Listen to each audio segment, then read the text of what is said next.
Hey, boys and girls. Hope everybody's doing good. So today what we're going to do is we're going to do a little review of theme, okay? So theme is something that we have talked a lot about in fourth grade, and you've talked a lot about it in prior grades. But I think it's probably good to do a little review before we start talking about the themes of our historical fiction books tomorrow. So I want you to think about what is theme. When I say what is the theme, what am I talking about? Stop and think for a minute exactly what is theme. Okay, so the theme is the moral, the message, or the lesson of a story. And sometimes you could say that the theme is the heart of a story. Okay, we say that it's the heart of a story for several reasons. One, a story can't really move forward if it doesn't have a theme. So think of it like a body. A body needs a heart. A story needs a theme. The theme can potentially be like the heart of a body, but for a story instead. We also might say it's the story of the heart of the story because a lot of times the theme is something that pulls at our heartstrings and really gets us thinking deeply about the literature that we're involved in, okay? Really important to remember is that the theme is most often inferred by the reader because the author doesn't come out and say directly what the theme is. So when I say infer, that's another action that we should review. A lot of times when we are reading stories, we have to put pieces together. A lot of times the author doesn't come out and tell us things about the character, the theme. So we as really good readers have to take different parts and piece them together. And by piecing things together, we can make inferences, which are conclusions that we draw based on what's happening in the story. Okay, so when I ask you to infer something, I'm telling you that what I'm asking you to figure out is not clearly stated by the author. They didn't come out and say it. You have to draw a conclusion based on what's happening in the story, okay? So that means that the theme is inferential, okay? Why don't we talk a little bit about inferential versus literal, okay? So everybody remembers Jabari Jumps, which was an amazing story about a little boy who overcomes his fear of going up a diving board, okay? So in the end, in the last couple of pages of Jabari Jumps, this is what when he has gone up the diving board for the second time and he's about to jump, he climbs the diving board and it said, Jabari took a deep breath and felt it fill his body from the top of his head right down to the tips of his toes. Okay, so let's think about, literally, the story is saying Jabari climbed and reached the top of the board. He took a deep breath and he felt it all over his body. Okay, that's exactly what the words are telling us, okay? When I say literal, it's written there, it's staring at us. The author has come out and said it to us, and we can read and we can piece together what exactly was happening in the story. So based on what the author wrote, I know that Jabari literally climbed the ladder of a very tall diving board, and once he got there, he was feeling a lot of things, and he took a big deep breath and he felt it all over his body.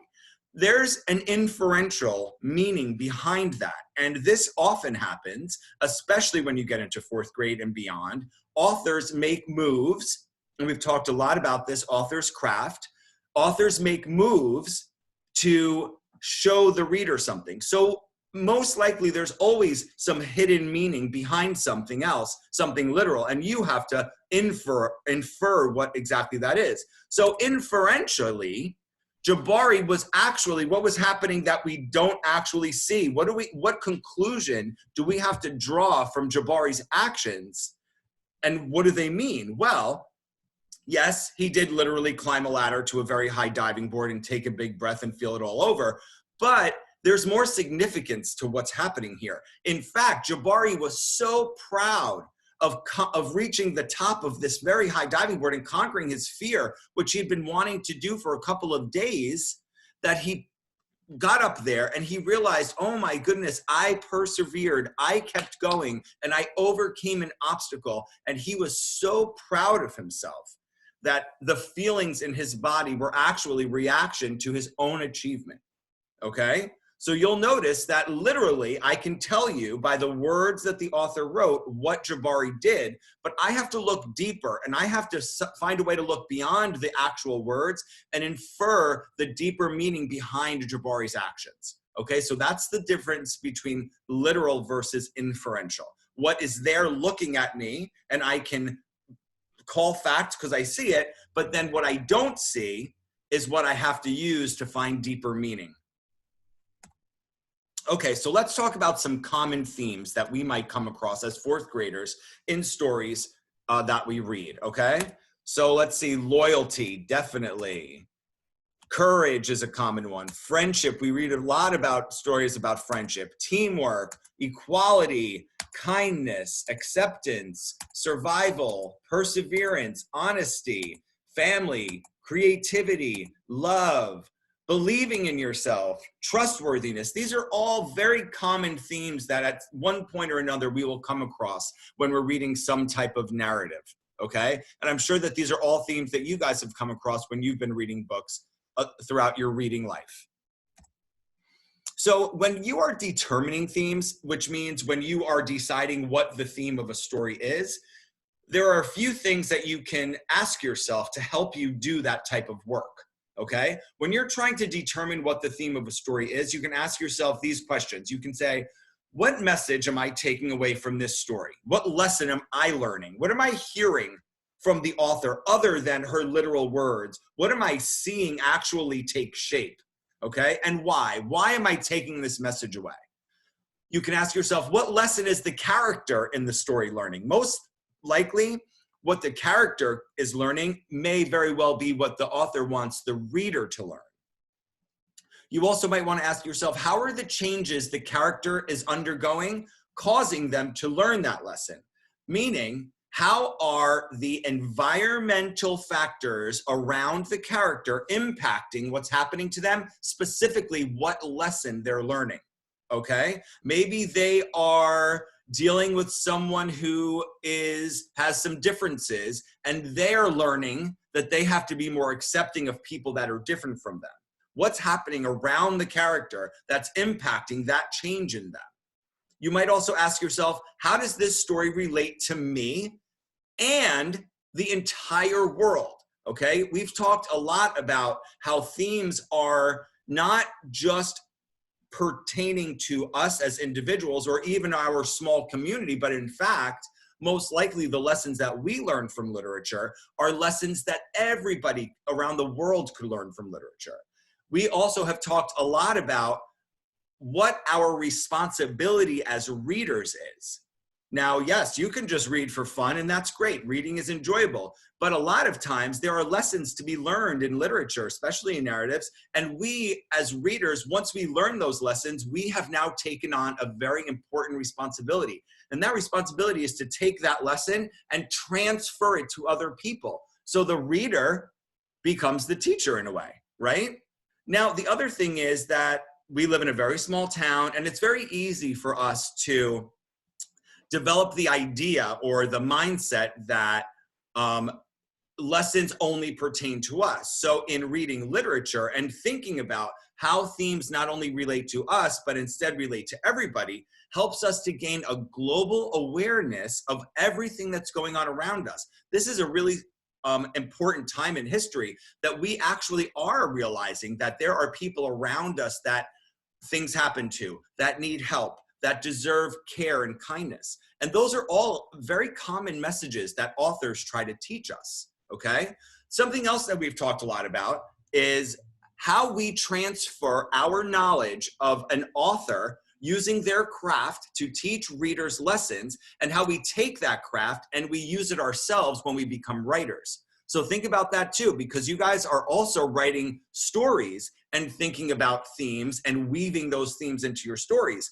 The reader becomes the writer, just like the reader becomes the teacher. Okay, so a lot of times, various books, like, for example, The Tiger Rising and Wonder, two books that we've all read, those books could have multiple themes. So it might not just be one big theme, but it could be multiple themes happening concurrently, meaning happening all at the same time. Okay, and that happens a lot. So for example, in The Tiger Rising, the theme could be acceptance, because Rob has to accept that his mom is gone and that he has to accept the feelings that he has and not push them away and then let them out so he can move on, right? The theme could be friendship. Rob and Sistine depend heavily on each other to get through the hardships that they're tackling throughout the story. The theme could be courage. Rob and Sistine both had to dredge up the courage to not only deal with bullying, to deal with Rob's dad, to deal with the tiger. Okay, they had to show a lot of courage throughout the story. So as you can see, all three of those themes are happening concurrently. In Wonder, the theme could be kindness, being kind, being kind to people that you don't know, being kind to a new student. Acceptance, accepting the differences in other people. Loyalty. The boys are very loyal to each other, aren't they? Even though they have a fight, but then they end up coming back together and realizing that they are really best friends and they always have each other's back. Okay, so again, three really important themes, but that are happening concurrently or at the same time. Themes across texts. Now, let's throw in a third book that we've all read. So now we're looking at The Tiger Rising, Wonder, and Because of Winn-Dixie. Could I say that a theme in all three of these stories is acceptance? We talked about Rob accepting that his mom is gone and that he has to, get past his troubles and let them out. In Wonder, we talked about how the new people at school had to learn to accept Augie being different. And Because of Winn-Dixie, I believe Opal had to accept that her mom just wasn't coming back and she was going to have to get her dad to decide how they're going to move on together. So again, three very well-known books that we've all read all have a common thread between them, which is acceptance. Now, they all have other multiple themes going on, like we just learned about in the last slide, but they all do have one common theme. And it's really important that we understand and we think about how different stories are connected to each other, because those are called text-to-text connections. Once we start thinking about how different stories are connected, we throw ourselves deeper into the stories themselves, which promotes a better understanding of the literature. So it's really important to think about how these texts are connected to one another. And one way of doing that is thinking about common themes that come across all. Okay, so this is something that I think is really important, and I call it growing a seed into a sunflower. So you can imagine a little seed, but then it growing into a big, beautiful sunflower, okay? And that work we're gonna do right now. So often kids think, okay, well, the theme is a one-word theme. So for example, acceptance, friendship, loyalty, kindness. I just showed you about 15 or 20 of them a few slides ago. And that is true. Themes can be summarized in just one word. But as we become better readers and as we become more immersed in the stories that we're reading, and as we become more familiar with various types of literature, we want to start growing those seed ideas of one-word themes into big, beautiful sunflowers, okay? Because one word is really summarizing a bigger idea.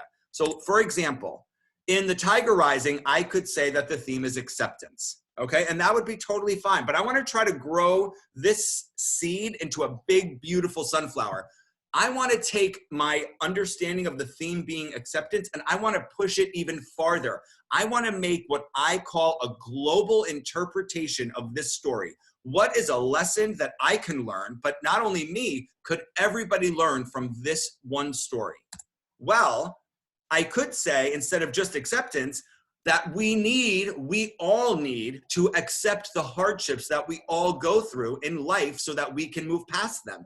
That is the lesson that Rob learned in the story, right? He learned that he had to accept the feelings that he had pushed away and locked away in his suitcase, and he had to let them out so that he could move on with his own life.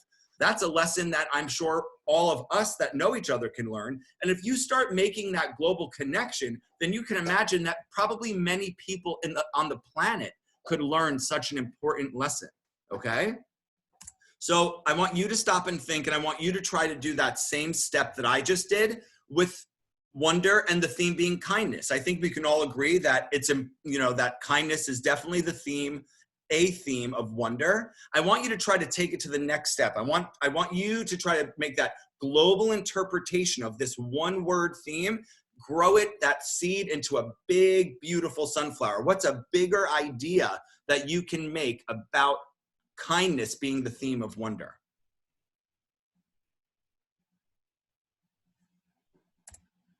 Okay, so hopefully you did something like, be kind to everyone because you don't know what they're going through. So in Wonder, Augie was going through a lot of emotional changes in his life, right? Dealing with having a deformity or a disability and people looking at him differently, and him having to find his own place in a world of people that no one was like him, okay? So the people around him learned that you need to be kind to everybody because you don't know what they're going through. They didn't know what Augie was going through. And once they realized, they took on a deeper a connection to him, okay? And again, that's a theme or a lesson that we all need to know and learn, is that you don't know what's going on in somebody else's life. So it's important to be kind to everybody.